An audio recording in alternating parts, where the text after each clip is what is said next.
Buenos días, mi nombre es Jorge Orlando Cortés Torres y para mí es un gusto compartir con ustedes este ciclo de conferencias titulado Las pandemias siempre estarán presentes. En esta ocasión, el coronavirus 2002.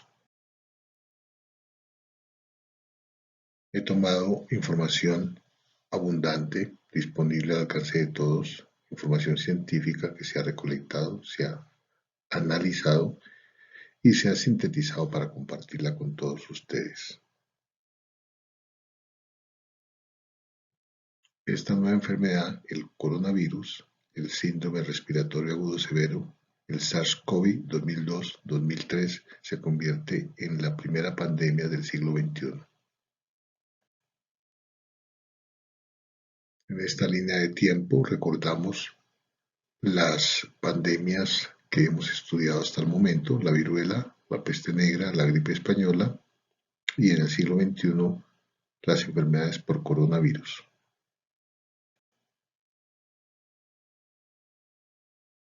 En lo corrido de este siglo XXI, los seres humanos hemos sido afectados por la propagación mundial de coronavirus previamente desconocidos y que hasta el 2002 se consideraban solo patógenos menores de los humanos.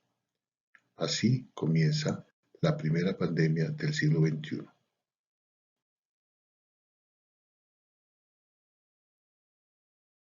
En febrero de 2003 se le colocó el nombre del síndrome respiratorio agudo severo,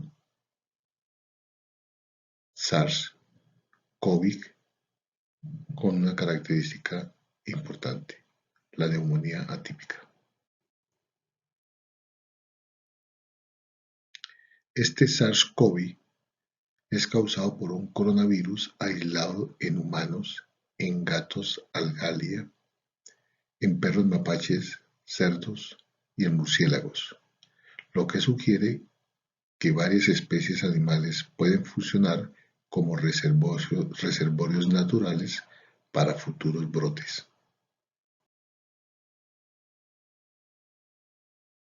Este agente infeccioso ha provocado brotes de neumonía atípica en Foshan,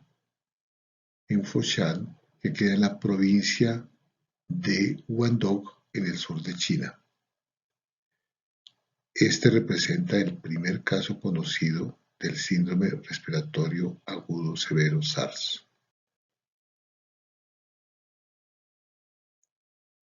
En este mapa podemos identificar la distribución geográfica del brote de SARS en Guangdong del 16 de noviembre al 9 de febrero de 2003.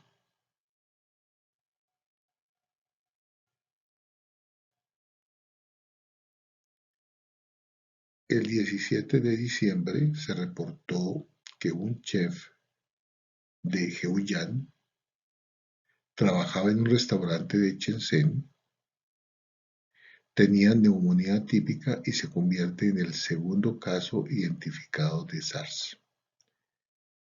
Esta neumonía atípica por lo general comenzaba con fiebre alta y síntomas respiratorios leves, pero progresaba rápidamente a neumonía en pocos días. En este mapa podemos identificar el primer caso en noviembre 16 en Foshan y el segundo en diciembre 17 en Shenzhen.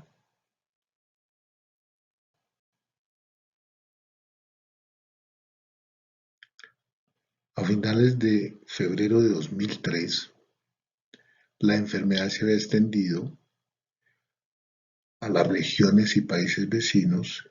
Esto que ustedes observan acá es la provincia de Guangdong. Se había extendido por toda la región y se le denominó el síndrome respiratorio agudo severo, SARS. El 13 de marzo de 2003, la OMS emitió una alerta mundial sobre la enfermedad y los brotes ocurrieron en el sudeste de Asia, en América del Norte y en Europa, y dieron lugar a la primera pandemia del siglo XXI.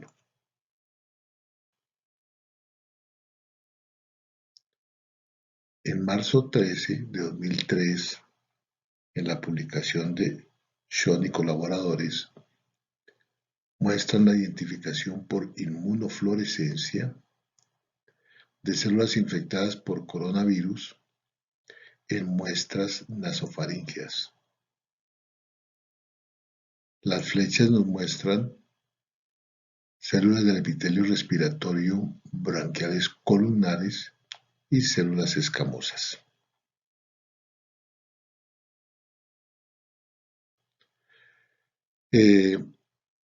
Aparece una reacción con el suero del paciente convaleciente, pero no con el suero agudo, como observamos acá.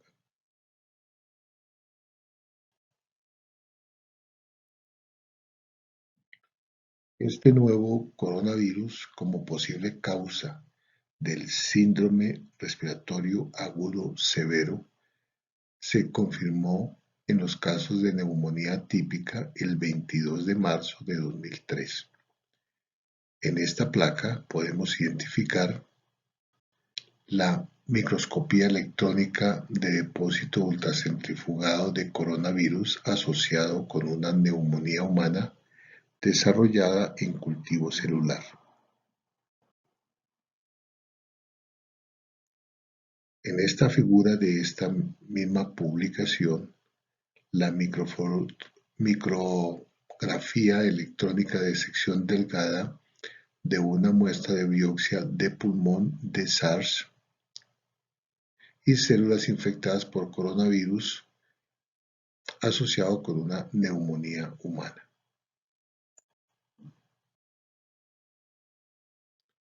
La mayoría de los casos ocurrieron en China continental y Hong Kong, y la OMS para julio 11 había registrado 8.437 casos de SARS en todo el mundo y se le atribuían 813 muertes a la enfermedad.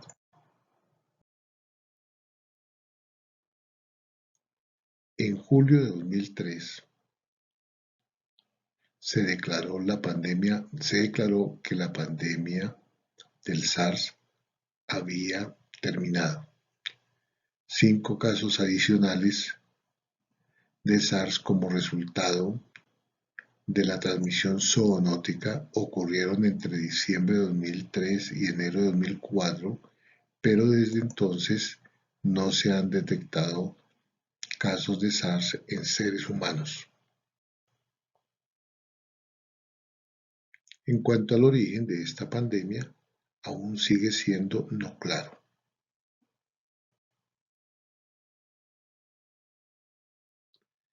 En la publicación de Da Costa y colaboradores de 2020,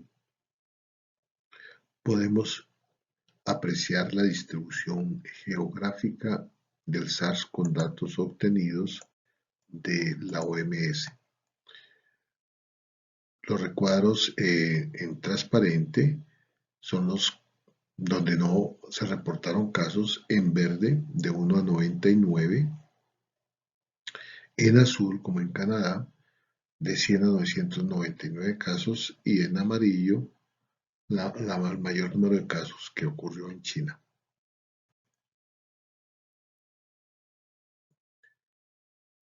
Después de esto, ocurre a finales de 2003 el resurgimiento. Este resurgimiento de este agente etiológico viral del SARS en China hizo sonar las alarmas de la OMS y en otros lugares del mundo. Y el lugar donde sí resurgió el virus sigue siendo incierto, pero el principal sospechoso como huésped del reservorio animal sigue siendo el gato algalia, y los focos de propagación de este huésped a los humanos parece ser los mercados de animales en China, especialmente los de Guangzhou, en la provincia de Guangdong.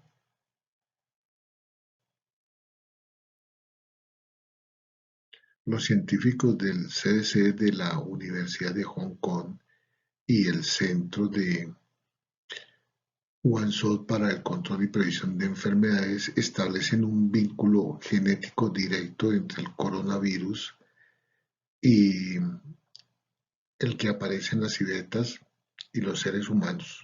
Esto confirma que la enfermedad ha saltado entre especies. He resumido en esta tabla una secuencia cronológica de los acontecimientos. Noviembre 16, primera hora, primer caso de SARS conocido, que cumple con la definición de la OMS y que se reportó en Foshan, en el sur de China.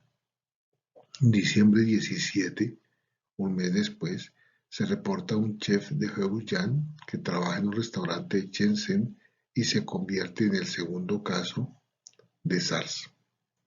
Entre enero 24 y febrero 18, un estudio retrospectivo de 55 pacientes hospitalizados con neumonía atípica de la ciudad de Guangzhou, al sur de China, mostró cultivo positivo en los aspirados nasofaríngeos de 3 pacientes y serología positiva para el SARS-CoV de 48 pacientes. En febrero 3, a finales, la enfermedad se había extendido a regiones y países vecinos y se le denominó el síndrome respiratorio agudo severo. Para marzo 13, la OMS emite la alerta mundial sobre la enfermedad y en marzo 22 se identificó y se confirmó como el agente etiológico infeccioso del SARS. En julio 11, la OMS ha registrado 8.437 casos de SARS en todo el mundo y atribuye 813 muertes de esta enfermedad, la mayoría de los casos en China continental y en Hong Kong. En julio, se declara que la pandemia ha terminado. Sin embargo, a finales de 2003 ocurre el resurgimiento con el principal sospechoso reservorio animal mamífero que sigue siendo el gato Algalia. 2006 se confirma que la enfermedad ha saltado entre especies.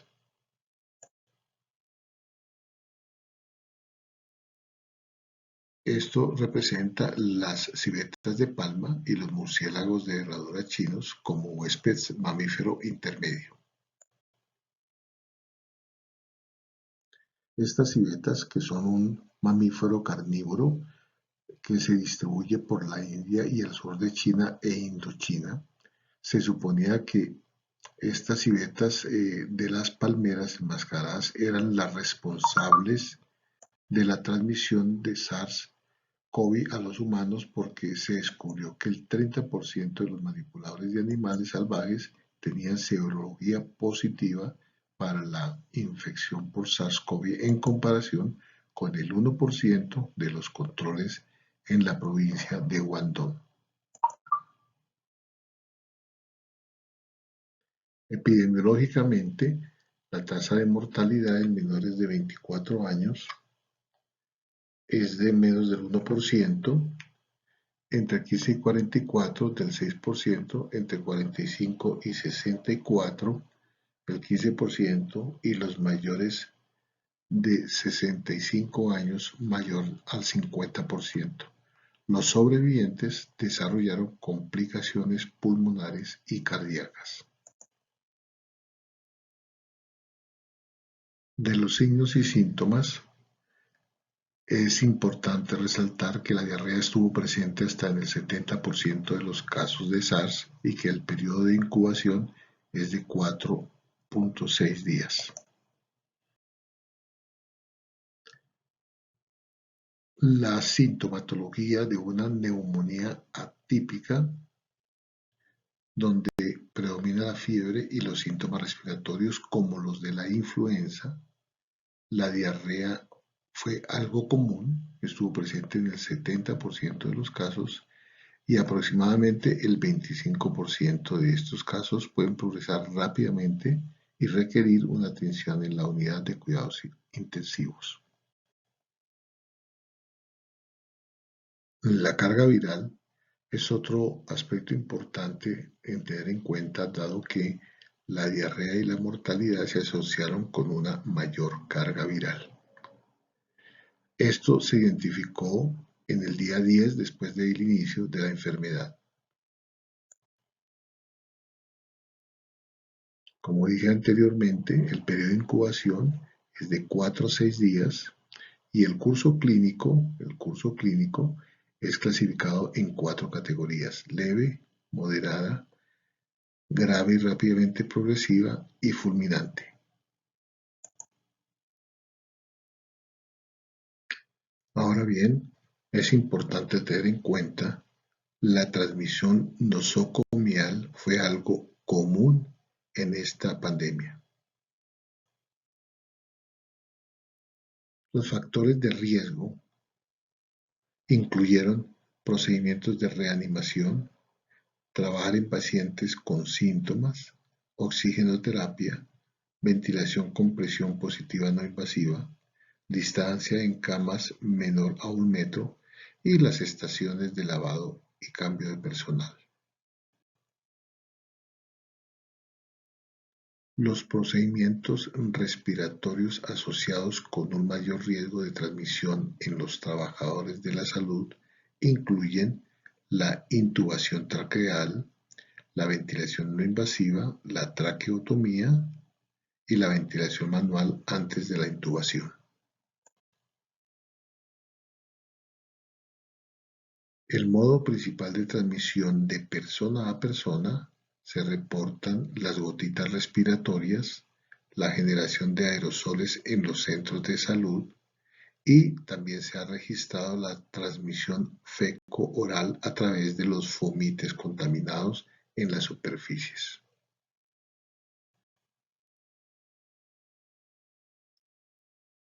Una revisión magnífica de los doctores Uy y Zumla está recomendada para quienes deseen profundizar en este tema.